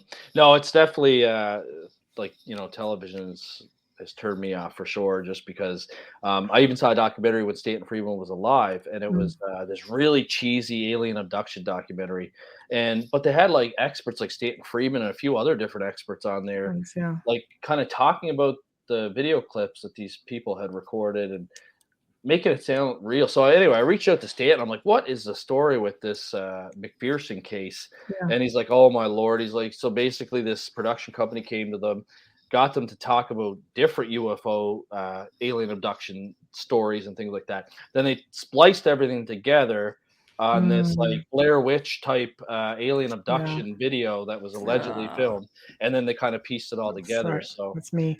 Um, so I really don't trust it. So even with the skull experiment, after I saw it and saw how much evidence was in there, I actually went to the SPR's website and started seeing what they say about it. And Right. so they did have some infighting because Yes. there were some parapsychologists that weren't invited there, and there was some that were. So there was a little bit of infighting, but for the most part, the SPR backs up that documentary. So Well, I think that they look at parapsychologists as just, like the naysayers. Realistically speaking, though, whereas in 100 years, I don't think anybody in parapsychology, from what I've studied, has actually come out with something really definitive either. So I think everybody in the field sort of like going, well, we're all still trying to figure it out. Like there is nothing. That's just the point, is there is nothing definitive no. going one There's way or there's the other way. always more questions in parapsychology than there is answers, because It's true. there's certain things we don't know, like anesthesiologists don't actually understand anesthesia. They know that it can put you to sleep Right. and you don't feel pain, but they actually Right. don't understand how it works. no. And Right. it's the same with parapsychology. Like we just Right. we don't know what happens to the body once we die, like No. the consciousness of Well, that body. scientists are now saying that it goes on, right? That's the new thing. Like, well, science, not necessarily parapsychologists, but science is like, yes, it goes on the essence does go on. I guess they've done experimenting. So at least we're getting that far. Yeah, no, for sure. It's only taken how long, but yeah. Over 200 years. But yeah. Yes. So we've got a little notch in the belt. We're getting there. So, okay, it goes Slowly, on. But where does it go on? So there we go. I just read Robin's comment. Enjoying the show. That poster is unsettling. I'm so sorry. You're welcome. Okay, Sherry. Sorry, here we go. Sherry is asking, Elliott, what do you think of inexperienced investigators that bolt when faced with the real deal? I had 6 teams bolt, literally ran down the driveway and took off. Oh, I'd love to go to that place then. They did you a favor because they would have botched it. No, it's funny. I talked about this on another podcast, and the podcaster host was a correctional officer. Right. And we talked about that. So like in law enforcement, you're trained to like run towards danger, run towards, an attack, like put yourself in like extremely risky life or death situations. But it's funny because when it comes to the paranormal, you've got paranormal investigators that, similar to police officers, get called to a place or a location. But when they're confronted with, something like that, a lot of people do back out and run away. It's interesting. I don't know if it's because like law enforcement, you have use of force training and things like that, so you feel like maybe a little bit more confident. Plus, there is muscle memory with some of your actions, like your self-defense and your firearms and things like that. It's been proven to be, muscle memory. But I do find it interesting that paranormal investigators, instead of running towards it, they do seem to run away from it. Now, just recently in October, we held an event at the Westin Nova Scotian Hotel in Halifax, which is a 4-star hotel, extremely haunted. Although we couldn't find any stories about it, we always heard rumors that it was haunted. But it wasn't until we started doing some advertising for our event that some of the workers that used to work there started to approach Daryl and I with some stories. And while we were there, one of the stories was on the 2nd floor, which is all their conference rooms. A lot of the staff have seen a little boy wandering around the hall, sometimes dribbling a basketball, and sometimes they don't see him, but they can hear the basketball dribbling. So while I was giving a lecture on hauntings, Daryl walked out of our conference room and went down to the Atlantic room, which is where this little boy has been seen. And Daryl walked into the room, and he was only in there for a couple of seconds. And when he turned to the left, he saw what he thought was a little girl dive underneath the table. But he said the little girl was like semi-translucent. And when she dove under the table, the actual tablecloth didn't move, but there was almost like a semi-translucent tablecloth that did move. And it really freaked him out because he's been studying parapsychology for like 40 years, has never seen an apparition before. So once he composed himself, he went over to the table, lifted it up. There was nothing there, took a couple photographs and things like that, and then came back to the room to tell us kind of what happened. But it was kind of interesting because it did rattle him. He didn't run out of the room, but for like a week or two afterwards, like he was completely rattled because he's more critical, skeptical. So for him to have seen something like that, it really, really rattled him to the core. Oh yeah, it would shake you right up. Your first experience, you never forget that. No, like he actually was retelling the story over Christmas to one of a girlfriend his or whatever, and started crying, like telling the experience. Like that's how much it affected him. And he's a professional parapsychologist that's been doing it for over 40 years. So, I don't know. That's a tough one. I haven't seen an apparition myself. I've experienced haunting characteristics. I've had footsteps approach me. I've seen doors open and close on their own. I've seen a doorknob turn while I was in a room and open the door and there's nobody on the other side. But I didn't flee. I don't know. It's I got more. Apparitions are hard. The apparition might be different. I mean, unless some people say they're not translucent. Some people that see them say that they look as real. I've had solid ones, or I thought for sure I was talking to an actual person. Then your spidey senses tick in, and you're just like, I'm gonna poke him. This is a little friendly poke and just see if he's real. One of the first stories. You could do is get upset, one of the first stories I heard about the Westin was from our dog groomer, and she used to work there when she was a late teenager. Mhm. And she said one night, so I guess the employees used to be able to rent the hotel rooms for really cheap. So she got her parents a hotel room for the night, and they hung out downtown Halifax. And then they went back to the room, ordered room service. And because she worked there, she thought, oh, I'll run the dishes down to the kitchen and kind of save them some work. And so she took the service elevator. But when she opened the service elevator, there was a man standing in there with 3/4 length black trench coat, had a black fedora. He was looking down so she couldn't see his eyes. Oh, She's like, oh God, like, who's this guy? Should I get on this elevator? You know, she was a young, attractive 18, 19-year-old scared. girl. Yeah. She was nervous. So she said, you know, she's from Cape Breton, Nova Scotia. So she's extremely friendly. So she's like, hi, how's your evening going? And not a word from him, didn't even look up. Yeah. So she made the decision, even though her gut told her not to get on the elevator, got on the elevator, hit the kitchen floor, elevator comes down, door opens up, she steps off, turns around to say goodnight to the guy, gone.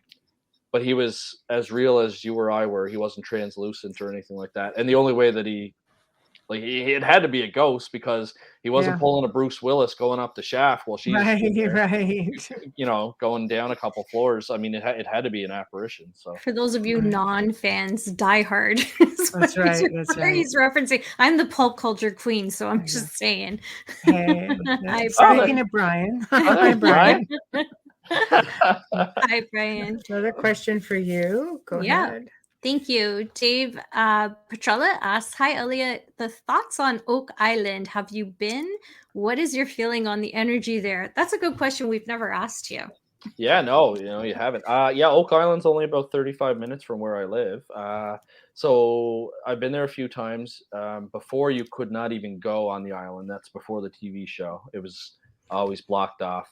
And then now with the TV show, if they're not filming, they'll let you go onto the island, but you basically can only go to like a little tourist thing that they set up. And it is kind of cool. It's like a unofficial museum, and they've got all the different artifacts that they found. Like there's a couple of coins and some like spearheads and things like that set up there.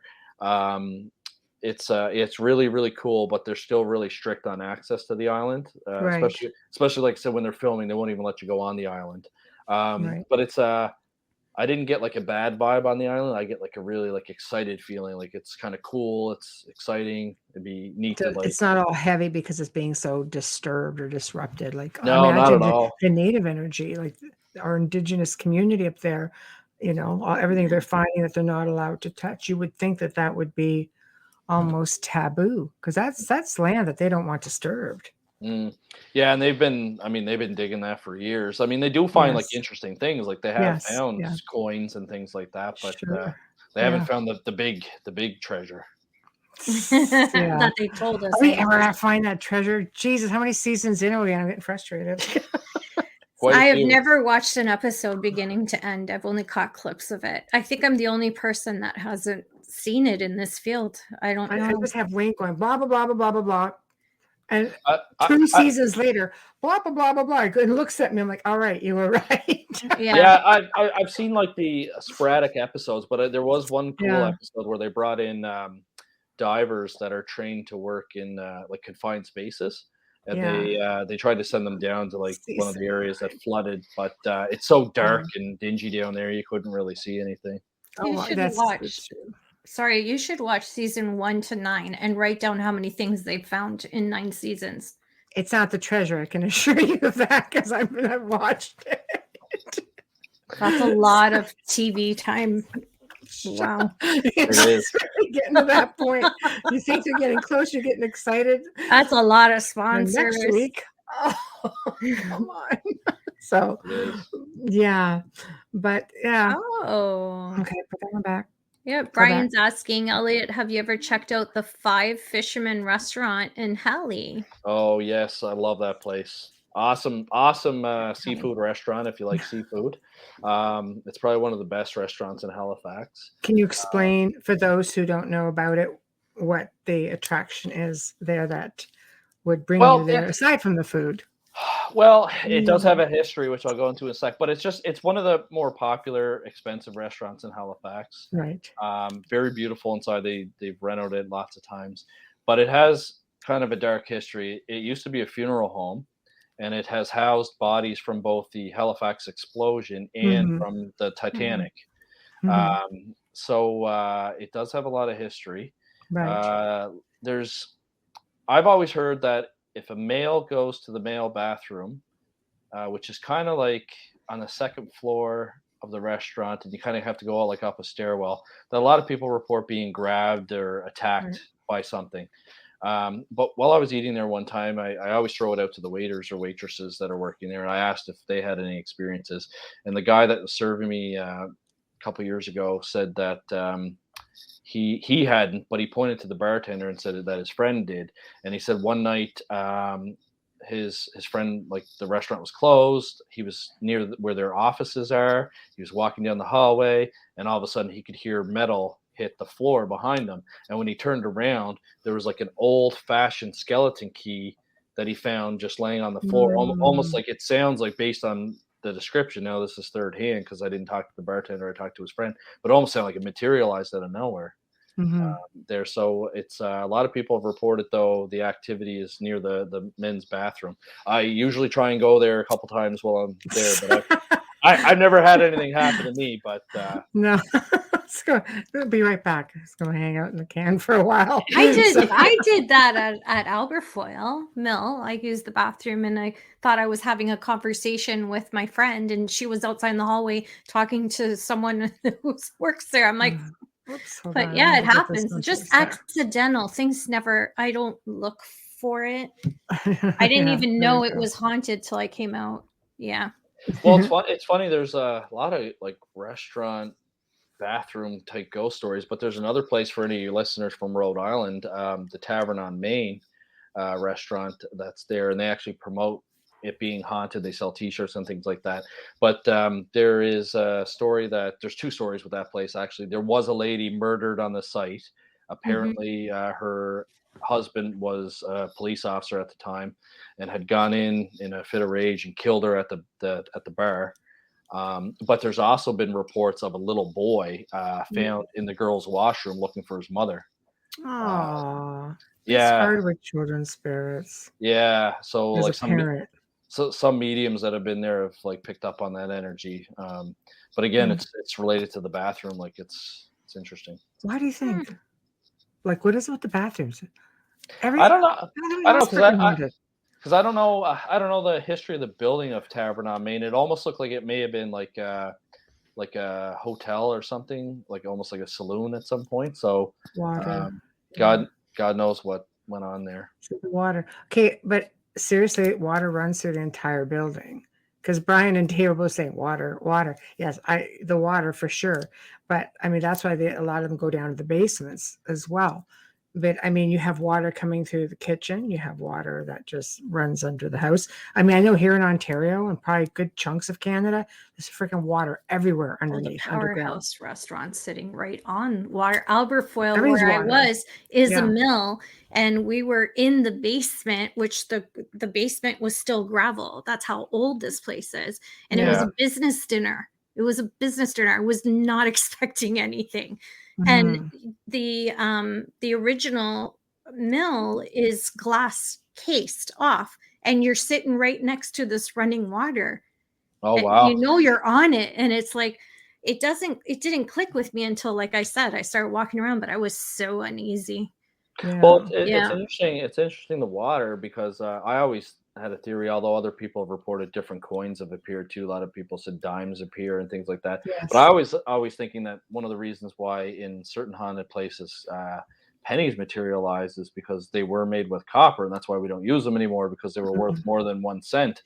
Yes. But I always had a theory that maybe the pennies are appearing because the ghosts are able to manipulate it, because copper's an electrical conductor. Maybe but it's a grounder too. It is a grounder as well, yeah. But maybe it's the same theory with the water too. Like water can be a conductor as well for energy. So I know in this house when we were filming, there was a show filming here, and they were dropping dimes and nickels coming right out of the ceiling. Mm-hmm. That's never happened before. We were like, did that seriously just happen in our house? Yeah, Canada hasn't had a penny in a few years. Yeah. And it's funny how everybody that you that tells you their story of, oh, is this a sign from my loved one? Is saying, I saw a nickel, I saw a dime. And I'm like, that's hilarious. Even the other side knows we don't have pennies. Yeah. Silver dollar. Yeah, it's funny. At the house, I remember them joking around about the pennies appearing because they're like, why can't they be dropping $5 bills? I know. Just leaving, I've done cases where they've left coins like in people's shoes, but they end up being really old coins. Yeah, there's been some really interesting cases. We actually have in Nova Scotia, we've had 3 big poltergeist cases. One is obviously the Esther Cox Amherst mystery. Yes. The other one is the fire spook of Caledonia Mills.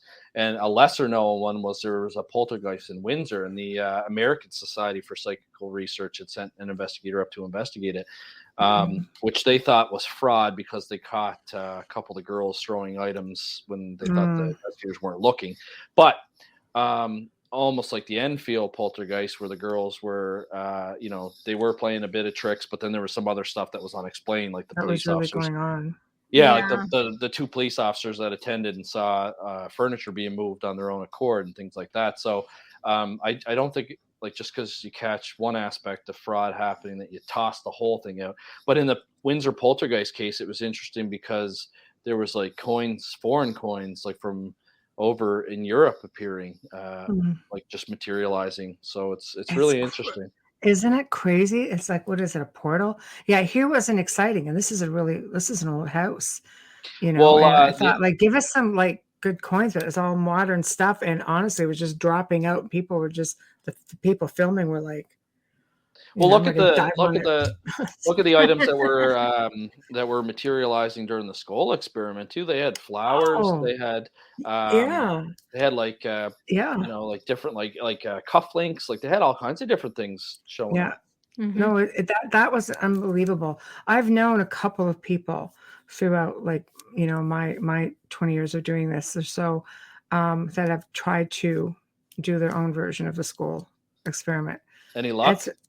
I don't think they had any luck. They didn't follow up if they did, because I know at one point I said, you know what, if you can get someplace with this, like we would love to bring you on to the show, because that would be such a, I would love to, I would even like host something here and do it live, because the house is really haunted. And I think it would be an interesting thing to try. Oh, definitely. Like in Canada, there was the Philip experiment that was done in Toronto. That was so crazy. That was crazy. Yeah. So in the Toronto had Society for Psycho Research, which I found out by talking to the Society for Psycho Research that they weren't actually together. So this group in Canada just called themselves Toronto Society for Psycho Research, but they basically wanted to create this fictional character named Philip, and they gave him a backstory and like Slender Man. Basically created like their own. Their own poltergeist, basically. Yeah. And they sent the wraps off to be analyzed, and the acoustics from the wraps were different than a normal wrap on the table. Wow. And it's the same with the knocks from Enfield as well. They analyzed those, and they were different as well, right, compared to normal knocks. So it's really interesting. They didn't go as far as getting stuff, materializing. Yeah. But it still goes to show you that when you get a group of people together, like the skull experiment or like the Toronto SPR, it is fascinating. I mean, to have true poltergeist case, you look at the ancient Ram Inn, in the UK, and of course, talking to Bill Bungay, who owns like the Black Monk House, which has been renamed in UK. We have a standing invitation to go there. I'm like, come on, COVID. Just I know, right? Just like, I want to go to this Black Monk House. But I mean, no one's been able to debunk that place for this poltergeist activity. Apparently it's just like through the roof. When he bought this place, because he's a film producer, and he just expected, like, being very skeptical. He expected like nothing, and he was just like, he stayed there. Yeah. Oh yeah. He said, like, I can't even come up with something to debunk it. Is there any place, like, once kind of COVID settles down, that you guys are planning on going to? Or I would do the Black Monk House. That would be a good one. I want to get back to Europe. I love going out there. So, we're actually looking to buy a house at one point before this. We need to take a stroll through Scotland. I love Scotland. Yeah, a little stroll. I love Scotland. Just a little stroll. Yeah, I'd love to get over there myself, and it's beautiful. I've never been over there, but I mean, they have such a haunted history as well. I mean, there's inns and hotels and taverns and. Whenever I travel, I try to stay in someplace haunted. I did when I was in Scotland on my last trip, and then down into the south of France, and it was the same.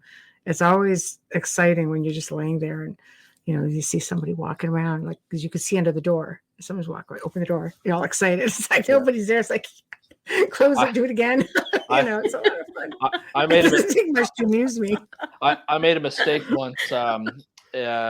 After Sarah and I had Meadow, we decided that was enough. So I wanted to get a vasectomy, but they did like a no needle, no scalpel vasectomy in New Brunswick. So we had to travel from Nova Scotia to New Brunswick. So I booked an Airbnb, and this was like a home that was built in the 1800s. It had like the historical plaque on it. And so I messaged the owners, like me being me, and I'm just like, hey, like coming to stay at your place, like just wondering if anything like strange has happened there or whatever. And they wrote back like, well, what do you mean strange? So I explained. I will elaborate. Yeah, I explained to them, paranormal investigator and this and that. Oh my Lord, they went up one side, me down the other. They said, no, nothing strange has ever happened there. None of our guests have ever reported anything there. Didn't want to talk about it. They're like, we don't want any of that brought here. And I'm like, okay. I was like just asking. And Sarah's like, Elliott, you're gonna get us kicked out. We're not even there yet. And then at least meet the people first, Elliott. And then I've never had this happen, like, because I don't stay at too many Airbnbs, but like the guy showed up about a half hour after we checked in. So I think he was like coming to make sure like I didn't have like a Ouija board out. Oh, this is true. You're gonna stir shit up and bring but the place was really cool. Like it had like it had a games room and like a pool table in it. And it was like a really nice. The floor was original, and but we slept there and like nothing happened that night. But I hate that when you have all these maybe that's the problem. It's having those high expectations because you hear all these stories. And I'll specifically go stay someplace, like when I was in Romania, I'm thinking, oh, this is it. We got a million freaking recordings. The Haunted Forest did not disappoint. I'll say that was phenomenal experiences. The hotel after, phenomenal experiences. But I'm in some of the most haunted places. I'm thinking, okay, I'm staying in a little place not far from Bran Castle. This is really exciting. And I had, nothing. And then another morning, it's just that something's right in my ear going, pshaw. It's like that, like right in my ear. I jumped out of bed, startled me. I thought it was, my girlfriend, Melissa. And I look at her and you can't wake her up. A train can't wake that girl up. And I'm looking at her, I'm all foul because it was like 6:30 in the morning. It's like, we're not morning people. You needed your Folgers, Michelle. I needed my freaking Folgers. Exactly. Yes. I couldn't find the Folgers out there to save my own life. So just like, who dares interrupt my slumber, Yeah. But so I full on attitude and realized, holy shit, I just had a pretty interesting experience. But I think we go in there with such high expectations. Maybe it's that high expectation that, they're like, oh, no element of surprise here. So we're just going to give you nothing. Yeah. And there have been studies done too, where if people are primed about a location that they, there's been multiple different results. Sometimes, you're more apt to experience something. Other times you're actually not. Right. But they have done lots of studies where it shows people that are believers in the paranormal tend to have more experiences than non-believers, which is interesting. Well, maybe it's because we're more open-minded. Possibly. Oh, we're definitely more open-minded, though, for sure. Maybe it's like, where that non-believer is going to say, oh, the house is settling. Whereas a paranormal person could say, hell no, that was this, or this. Meanwhile, it was a house that was a paranormal person. If they see something or suspect something's moving, a paranormal person will mark a glass on a counter or a table. With the camera phone out. Yeah. Take a precise measure it from the edge and everything, and then come back a few hours later and go, yeah. Right? That's the difference. And someone who's not into it will be like, I don't even like. They I don't don't remember where I care. put it. Yeah. Yeah. No, true. That's true. And those are usually, I don't know. I find the people who don't care are the ones that get the best stuff. Oh my God. Yeah. Yeah. No, And they that's just kind true. of go, it was nothing. They have the best experiences. Look They- at your friend, they full do. body apparition and all. I know. Well, that's what I told him. I said I would have loved to have witnessed that, and Yeah. you know, but it wasn't meant for me. So I know. That's rare though. Full It is. body is rare. That's a Oh. gift. Not a lot of people, you know, throughout, I think people I've met throughout working in this field, and they're just like, it's always a husband too. The wife's just like, oh, I just dragged him along here and blah, blah, blah. And the husband's like, meanwhile, the husband's having these phenomenal experiences. I remember doing a ghost tour at one time. I was hosting, and I see this man just standing there frozen in fear. And I'm like, the wife's like, I don't know. He's been gone for about 10 minutes. I'm like, oh, I'll go find him, whatever. Right. yeah. And he's standing there with his arm out and he's frozen in fear. And I'm like, you okay? And all I got was this dire, something has my hand. I'm just like, how do you feel about that? It's okay. Meanwhile, and you know, the story of the area was there was a little child spirit, and she would go around and she would grab adults' hands or hold on to their shirt, and I'm like, and he goes, I don't know what to do. I'm just like, just pull it back. He snatches it and checks to make sure all his digits are there. And I'm just like, That's extremely extreme. But I'm just like, okay, I promise you, your hand is still attached. Your fingers all still work. Wiggle them around. But he was just like, he just looked and he goes, because my wife bugs me to come to these sort of things all the time. Because I never in my life have had experience. And he goes, those are cold little fingers that just had his fingers bunched up. And he goes, and it was amazing experience. But That's again, really cool. he comes in with the attitude of, I don't believe it. I want nothing to do with it. Changed him. I'm just here to humor my wife because she bothers me to do this stuff all the time. And it's usually how it happens. Well, it was fun. It was funny you mentioned that too at our event. There was a lot of couples that came. And so we asked, Daryl and I just asked why people had come to the event or whatever. All the guys, every single guy there said that it's because their wife dragged them to it. That's the same thing though. That's what I mean. My wife just bothers me, harasses me into coming. So here I am. It's like, well, thanks for gracing us with your presence. You know, like, oh yeah. But the best stuff happens to these guys.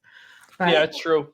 I think they have great visuals because the spirits have to try even harder because they're not as sensitive. So they really have to manifest something where someone who's sensitive will catch that shimmery and know what it is. So sometimes I wonder if it's got anything to do with that. I don't know. Shimmery things in my experience, I've had shimmery things and they're usually extraterrestrials. Yeah. You know what I mean? Like a faint apparition or a partial apparition is very common for mediums and then you see people who are, you know, they're probably in tune and like everyone is, but they don't use it. And then all of a sudden they get the full body apparitions. It's like, what the hell, right? But they would have to manifest and work so much harder to get that and probably takes longer. So that could be why they're getting the full one because they're like, hey, you don't see me, where mediums will see that faint and start communicating and they don't have to keep working at it. I don't know. It's a thought. Well, it's definitely a puzzle we'd like to solve. Is, you know, why do some show up as partial? Why do some show up as full apparitions? Why are some translucent? Why are some like a lot of people have seen a full body? I've seen them all. Like I'm very fortunate that way, but it takes a lot of energy to manifest. Maybe it comes down to something as simple as that's all the energy they have to muster up. Yeah, and that's kind of what I believe too. Like in my heart, I think, you know, it takes a significant amount of energy to materialize like that or to control. Like that's what I found about the Exeter house. It would go through periods of quietness, and it's almost like the entity there was like trying to recharge itself because it had used all this energy to like manipulate children's toys and turn fire alarms on and off, and open doors and things like that. There's just so much that we don't fully know yet. Exeter is a portal. Just Exeter has a lot of stuff. I noticed Dave asked about Shearbrook, Nova Scotia, but there is Daryl and I have been kind of looking into. It's almost like the Massachusetts Bridgewater Triangle, but there's almost like a triangle of paranormal activity up around the Shearbrook. There is. New Glasgow, Antigonish area. So once we get our paranormal case map live on the website, it'll be interesting to plug in people's stories and experiences there and see kind of what shows up on the data. That would be one that I'd really be interested in following along, because that is an active area, but there is a triangle said to be up there, and there's a lot of stuff. There's a lot of reports up there. You know, things going missing, UFOs being seen. UFOs. There's been, I said, I think the Bigfoot sighting was up there. Yeah. Caledonia Mills, where the fire spook was, would have fell in there. So in there too. That's nuts though. But so this is that time again. So this is a part of the show, of course, where it's always sad because we're always having a good time when you come on, but you get to promote yourself and what you have coming up, and what you're planning on doing, and just promote. How can people find you, and how can they find your books? Yeah, the best way to find me is just our website. It's Paranormal Phenomena Research and Investigation. So it's ppri.net. Right. It's got our contact form. It's got my biography. It's got a store section which leads you to links to my books. You can also get my books on Amazon, Chapter's website, and Barnes and Noble. If you're in the States, you can get it through their website as well. Don't really have any like projects on the go per se, just a couple of investigations that we're working on. And how can people reach you if they have a story they want to share, if they need your assistance or your expertise? You can either go to ppri.net and go to the Contact Us section, or my email is Van Dusen, VanDusen @ppri.net. You can send me an email, or if Van Dusen is too long, just type in info @ppri.net, and it will come to our organization. The message will get filtered to me. The books, I spend more money on PPRI than I do selling books. So any book sales I get, the money probably is just going to go back into PPRI anyway. We always buy new equipments, or we like this investigation coming up, for example, we have to travel and things like that. So there's always expenses involved in the investigation. Of course. Yeah. That's always to a good cause. For sure. Thank you for coming back on. It was a lot of fun, and really anxious to see what you guys have coming up, and keep in touch over the course of the year. Yeah, well, once Spencer has the paranormal case map live, I'll let you guys know. Okay, that would be great. That would be great. So thank you. Oh, no problem. For the book, love it. Care. Thank you. No problem. Making sure everybody can see this. Yeah, absolutely. Hey, thank you, Elliott. All right, guys. Take care. Hey, you good too. night. Good night. All right. Good night. Yeah, it's midnight for him. Well, we have come to the end of another fantastic segment here on the Outer Realm. Big thank you to Elliott Van Dusen. He's always a lot of fun. It was such a pleasure to have him on. And thank you to everybody who tuned into the chat room. Hamilton, thank you for staying up way past your bedtime to join us as well. Always a breath of fresh air. And big thank you to Folgers Coffee for sponsoring us. You have no idea how much we love you guys. Big thank you also, Dr. Snick, a.k.a. Justin Snicker, for your music, your voice, for the intro and outro. Please remember to stop by International Public Radio on YouTube, UFO Paranormal, UFO Gods, and Extraterrestrials, and subscribe. It's the only way you're going to be able to catch all of the shows, our shows, and a lot of other great shows. There's always something playing on there. So check them out. Don't forget about us on the Outer Realm on Facebook. Give us a like and follow us along. If you want to contact us, please, the only thing that we respond to is the email, just because, I know myself, I've got several group pages that I'm on, and it's just overwhelming. So contact us at the outerrealmcontact@gmail.com. Again, the outerrealmcontact@gmail.com. Now, tomorrow night, guys, marks our 200th episode. Wow. Right. And we could not think of a better way to celebrate than to do a Q&A sort of show, just so we can interact with you guys. You know, we always have so much fun with you guys. You can kind of determine which way we're going to go, but everybody's in chat, and it's just a lot of joking around. It's a lot of answering questions and telling stories and sharing of experiences. And we thought that would be a whole lot of fun. So I hope you can all tune in for that, because special just for you guys and us. So until then, thank you for tuning in, everybody, and good night.